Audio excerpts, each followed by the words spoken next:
media management. I think with Vivek that the global economic order is very concerned about him getting into power because he's straight up like, we're not investing in BlackRock anymore. We're taking our money and we're investing in American indexes. We're going to get away from ESG. We're going to take control of our financial system. And that's like the main force of control of the global technocrats is the financial system. They want central bank digital currencies, and they want to be able to turn your bank account off if you want to buy things they don't want you to buy, if you say something they don't want you to say. They did it with the Canadian truckers. And I think Vivek he's so smart, and he's... It's like it's a lot of English. It's a lot of different words and sentences, but when you start to like attach them all together, it stops actually making cohesive sense, right? The very idea, by the way, that cryptocurrency would try to eliminate these problems, because if you have cryptocurrency, you have decentralized currency that the big governments can't control until you want to buy anything.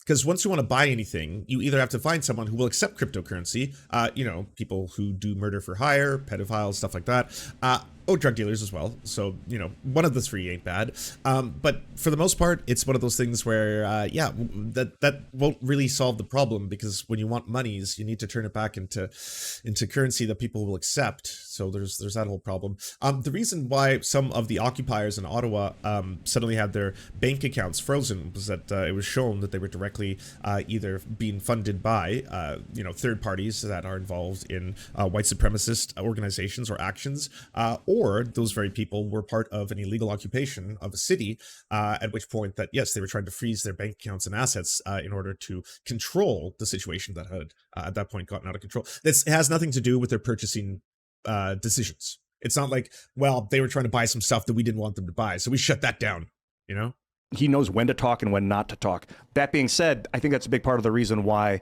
the media hasn't propped him up. House Ethics Committee reaching out to witnesses and reviewed Matt's gate probe. Awesome.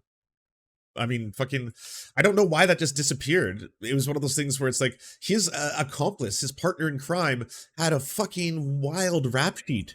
Just like, did you see the list of things that dude was fucking being accused of and shit? It's just like, holy fuck. Yeah, not a good person. Up at all. They haven't propped up really any of the Republican candidates. I think they're propping Trump up. You think so? I think liberal media, I think that this is a little conspiratorial, but it's my theory. Man, my Twitch, I don't know what's going on this side of the country, is going wild right now. And it went to like, you have 600 viewers, to you have 12 viewers. Now it's like, I have 36 viewers. I was like, I know that's not true. And then the other website is like, now you have 200 viewers, but it's like, it's bouncing up and down like a wild yo-yo. I'm just going to accept it. I think that they are prosecuting him right now. Did you see Prey got nominated for 6 Emmy Awards? Because they want him to be the nominee. The Democrats desperately want Trump to be the nominee, really cool. And they say it all the time. There were just some clips that some really good things that got nominated. Obviously, Prey, the third episode of The Last of Us. If that doesn't win, then basically everything about the Emmys, you've lost all and any credibility you once had. It's gone. You'll never be able to have anything in regards to people taking you seriously. So there's that. But when it comes to the nominations for Prey, that's awesome. I'm really sad though. What is it? The Reservation Dogs never got any nominees. It's a really good show. It's got a lot of artistic merit. Went out on, I think it was MSNBC, where they're saying, they want Trump to be the nominee. They're salivating over it. I think it was in 2016. Whoopi Goldberg said that on The View. She was like, we don't want DeSantis. We can beat Trump. We don't want DeSantis. Of course they can, yeah. That was also true in 2016. The Clinton campaign engaged in the Pied Piper strategy. They wanted Trump to be the nominee, but then look how that worked out for him. Is there a second season? There's 3. The show ends on the 3rd season.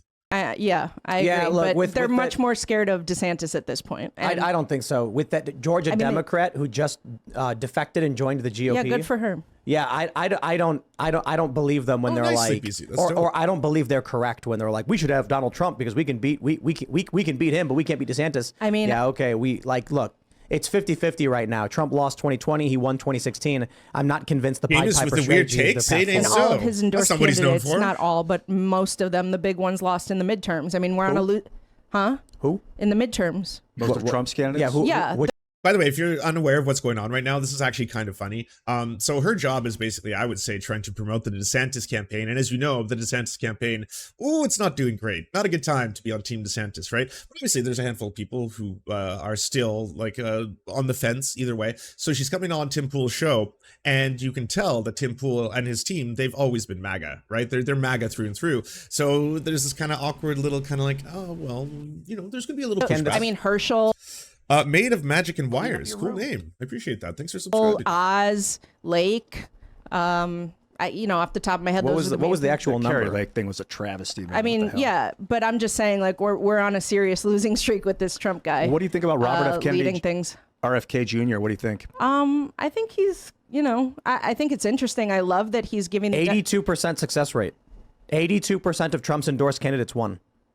Okay, and we still we lost everything at the end of the day. We lost the major seats that were the most important to gain, But I think that see more from our live coverage of 2022 midterm. A failure of messaging on the part of the Republican Party. I'm just directly addressing what you said about Trump's endorsements. 82%. That's fine, but at the same time, the major ones that he put the most effort into, that he campaigned with, that he pushed the hardest, the big national names, the national recognition. He screwed up with Oz. That was a big mistake. I have no idea why he'd make that pick. It's crazy. It should have been Kathy Barnett. I mean, she was absolutely incredible. And I mean, this is the thing. Trump continues to, he says he's going to drain the swamp, but then I mean, Lindsey Graham, let's hear how you feel about this. Lindsey Graham on stage with him.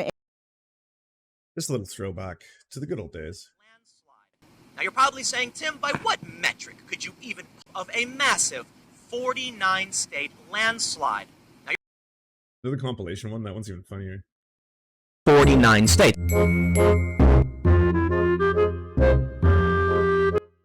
Tim predicted a 49-state landslide for Trump.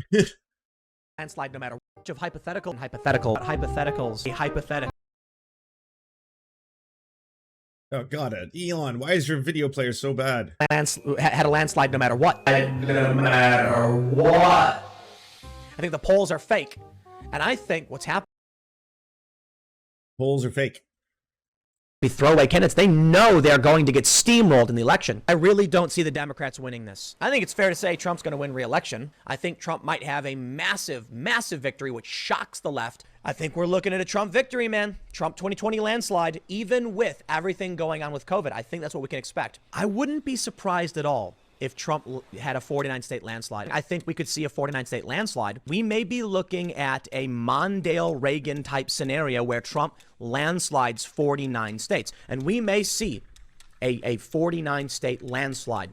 Maybe a 50-state landslide. That'd be amazing. I think we might be seeing a 49-state landslide. I just really think it's more likely that Trump wins 520 electoral votes. No amount of mail-in ballots will matter. If Trump gets 537 or 36 or even 538 every single electoral vote. We all know Joe Biden will lose. Like, let's be real, man. As I've stated 1,000,001 times, Donald Trump's gonna win. The Republicans are gonna sweep. Ladies and gentlemen, Joe Biden has defeated Donald Trump. Everything I've told you will be wrong and completely.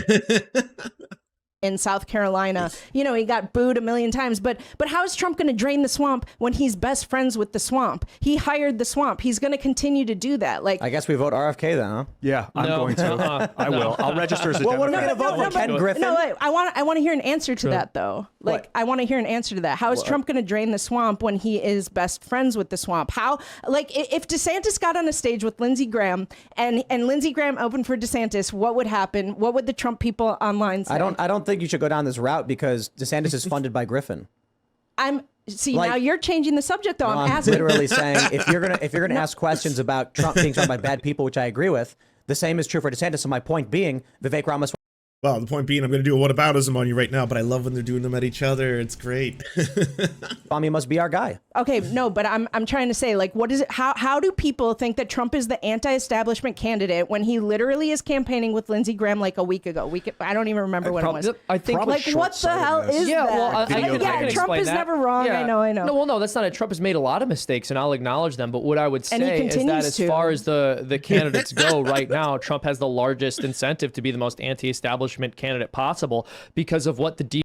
Of course, yeah, because of the deep state something. Isn't it wild? It's like, hey, by the way, this person, he's got like everything to lose. Everything. He's going to go after the deep state. He's going to shut this all down. Yeah, he's not an insider like the rest of them. He's going to drain the swamp. A billionaire. A billionaire. An avowed billionaire by his own metrics. He's always just like, I'm so rich, billions and billions of dollars, I'm so rich, the best, so much money, so many billions and billions.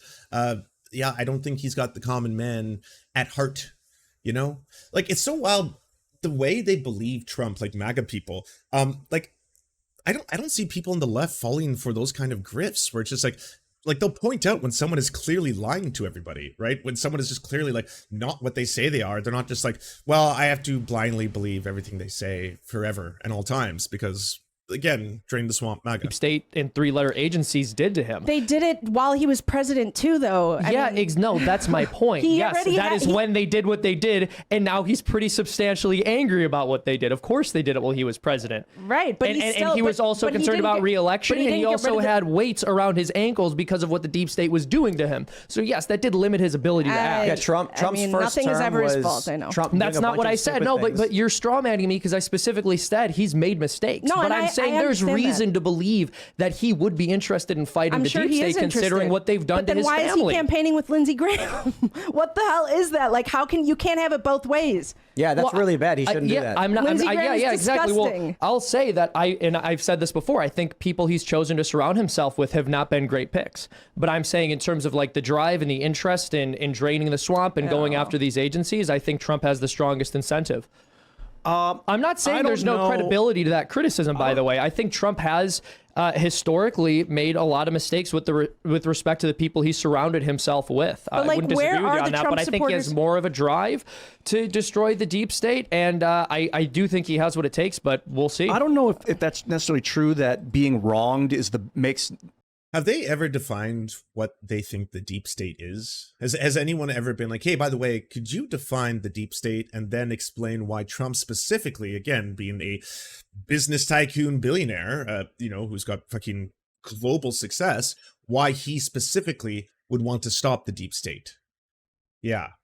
Is it woke? I see people in the chat saying it's woke. It's wokeness. Well, then can you elaborate? Because, sometimes when Republicans say wokeness, I feel like they want to say the N-word. So, like, I'm not entirely sure what you mean the deep state is. Or, I mean, if you're talking about global conspiracies, are you going to default to the anti-Semitism in this one? I'm not entirely sure where you're going to go with this. Straight up the best incentive, like anger is the best incentive. Because I think Ron DeSantis, the incentive to make a better country could be equally as strong as the incentive of like, they hurt me, I want to hurt them back. He cares about... But it's all of it, right? Because they're both good motivations. Now, part of the advantage of another Trump presidency is that he would not have to worry about re-election, which is also a massive, massive asset. Wait, say that again? Right. Wait, he would not have to worry about re-election, which is a massive asset. Yeah, if he was president for that's super detrimental to us as a party, though. No, that's but he would go after all the people he needed to go after. I would prefer to have somebody in the White House that could fulfill 8 years. Like, so we're not doing this again and risking the White House again in another 4 years. But you have to risk the White House every 4 years. It's an election. Trump can't run again, though. Like the incumbent. Yeah, but then Ron can run in 4 years. It would be his VP would probably run right now. Why would Ron and Don not run as president, vice president? Oh man, yeah. Hold on. Let's actually. Well, it was completely unprovoked. Let's pull this up. Oh, don't give them ideas, Jesus. That's scary. Yeah. I got this from NBC News. Look at that. Ron DeSantis says he wouldn't be Trump's running mate. I'm not a number 2 guy. I'm not a number 2 guy. You can be, though, and then you are such a number 2 guy. You're such a reply guy. Come on. You'd be the number 1 guy. And then it was Trump's campaign said he's not anybody's guy. I think that was Stephen Chung who said that. He's into number 1 piss. My mind didn't even go there. All of you are like, who jokes? Do you enjoy the Serfs but prefer not to have to use your eyeballs? Many are saying this. Well, we've got the solution for you. It's the Serf Times in podcast form. Available on most major podcasting networks now. If you enjoy it, please consider leaving a good review and feedback because it really helps the show out, apparently, and it's free, just like the podcast. Thank you kindly to our Lord and Saviors Peyton L. Just and Xander Corvus. Without you, we are nothing. And now, a shout out to our Knights of the Square Table. Amazing Flesh, Anna Loves Riley, Adrian McCarthy, DM Rivera, Doug Cady, Everything Important, Hagbard Celine, Izzy Solidarity, La Media Panza, Matthew Scarborough, Multimondi, Metal, Omni, Peanut Butter Blonde, Political Papi, Quiet 185, Rachel K, Riley and Anna, Roller Dragon, Kubi, Cernicus, Spinach Monster, Stellar Vision, Sebastian Dimmel, Thomas, Trevbot EXE, Lucidry, Words Greenwood, Cheryl Alvarez, Tony Perkins, Thomas, O'Pecker, Travis McClinton, and Victoria Bell. Thank you so much. And a huge shout out to all the other people who make this entire show possible. Without you, it would not exist. If you can support us, please go to patreon.com/theserfs, and even $1 can help unlock all of the little goodies and help make this show entirely possible.